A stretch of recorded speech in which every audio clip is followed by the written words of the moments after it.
Di dunia jurnalistik, tekanan tidak hanya datang dari para pembaca, tetapi juga dari atasan yang sering mengejar angka. Hari itu, Naya dipanggil ke ruangan kepala editor.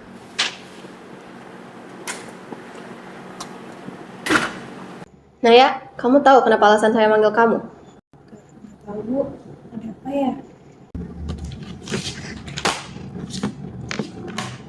Coba lihat angka klik berita yang kamu buat. Turun terus. Judul nggak menarik, berita basi, gaya tulisan ngebosenin. Kamu mau bikin media ini sepi pembaca? Maaf Bu, saya juga udah berusaha mencari berita yang bisa naikin minat membaca, tapi Sudahlah. Saya nggak peduli. Pokoknya bulan ini minimal harus ada satu berita yang kamu buat bisa tembus 100.000 views. Kalau nggak ada, kamu cari aja tempat kerja yang lain.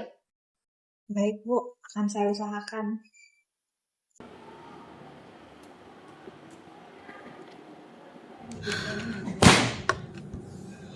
Kenapa sih?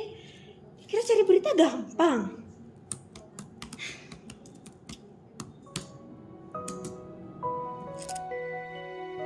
Ini bukan pertama kalinya Naya ditekan.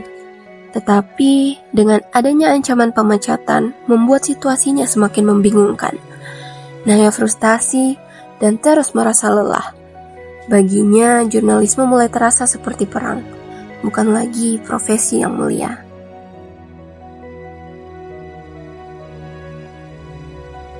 Tapi gawat juga sih kalau gue gak dapat berita sensasional.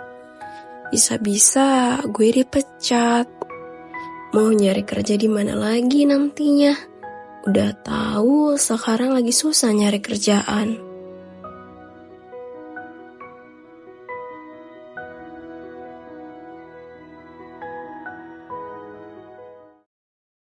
Ketika seseorang tertekan, batas moral seringkali menjadi hilang.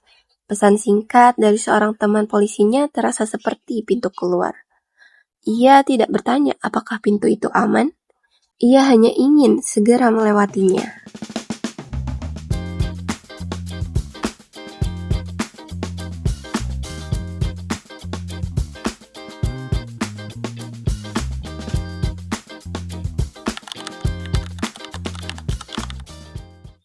Oke, jadi sebelumnya atas nama siapa? Saya Arif, Oke, Alif. tapi memang harus ada kamera kayak gini ya? Oh, Alif tenang aja. Muka Alif nggak akan tersebar kok. Hasil wawancara dan informasi Alif pun ini cuma membuat saya nulis berita nanti. Saya tidak mau muka saya tersebar di mana-mana.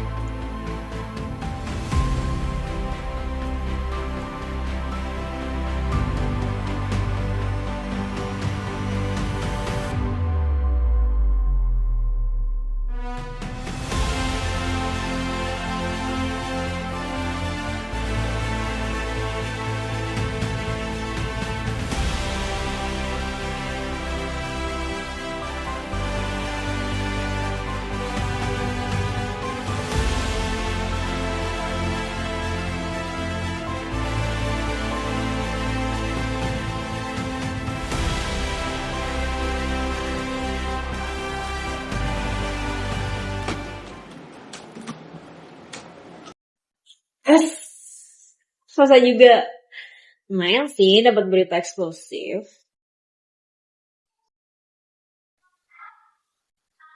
Tapi kayaknya berita yang gue bikin juga gak bakalan terlalu menjual sih.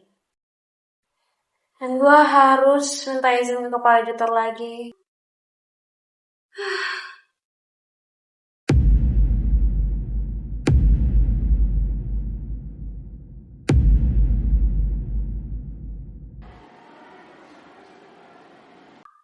Tapi gimana pun juga, gue harus bikin berita ini booming.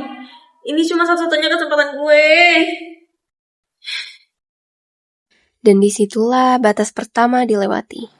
Naya memasukkan identitas korban tanpa sensor dan tanpa izin. Awalnya ia ragu dan ingin mengurungkan niatnya untuk mempublish. Namun Sebuah rahasia yang seharusnya dilindungi, kini berubah menjadi konsumsi publik.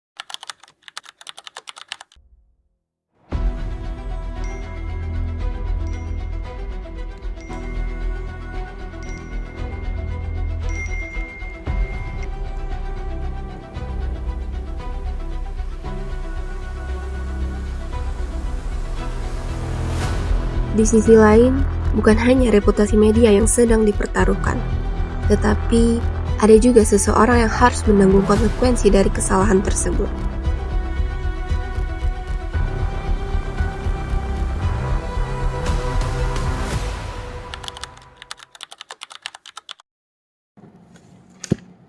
Kamu pasti udah tahu kan kenapa kamu dipanggil? Tahu, Bu. Tapi saya akan minta Saya tuh nggak habis pikir sama kamu deh, Nay. Kok bisa-bisanya kamu nyantumin foto dan nama korban tanpa disensor sedikit pun? Itu tuh udah termasuk pelanggaran berat, tau nggak? Maaf, Bu. Saya tahu saya salah. Saya akan memperbaiki. Udah. Saya jujur aja nih. Saya udah nggak bisa nyelamatin kamu lagi.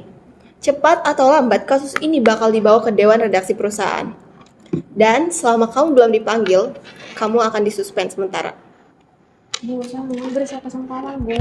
Udah. Bu. Untuk penjelasannya, kamu jelasin aja nanti di sana. Sekarang keluar dari ruangan saya. Tapi, Bu. Keluar. Suasana kantor cerah dan ramai, tapi tidak bagi Naya. Di meja rapat Dewan Redaksi, ia merasa sunyi karena sudah tak ada lagi ruang untuk pembenaran.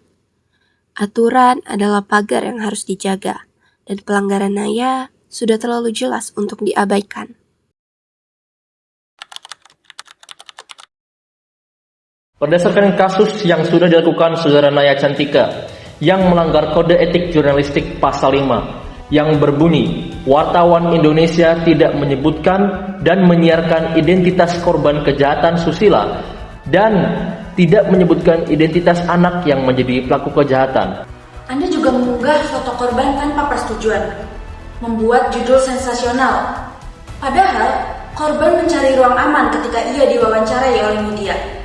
Lantas, ketika ia tidak mendapatkan ruang aman tersebut oleh media, ia akan mendapatkannya ke siapa?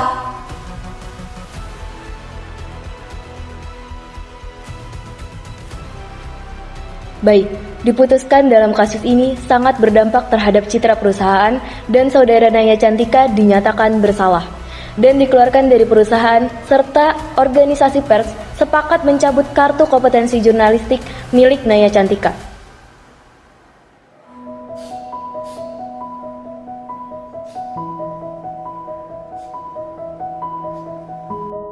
Jurnalisme bukan hanya tentang menyampaikan fakta, ia adalah amanah untuk menjaga manusia yang menjadi sumber ceritanya.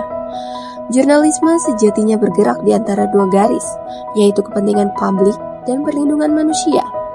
Ketika salah satunya diabaikan, akibatnya bukan hanya sekedar kesalahan profesional saja, tetapi kerusakan yang menimpa mereka yang paling rentan. Dari kisah Naya ini mengingatkan satu hal sederhana, di mana berita dapat diperbarui, tetapi luka akibat pelanggaran etika tidak semudah itu untuk sembuh.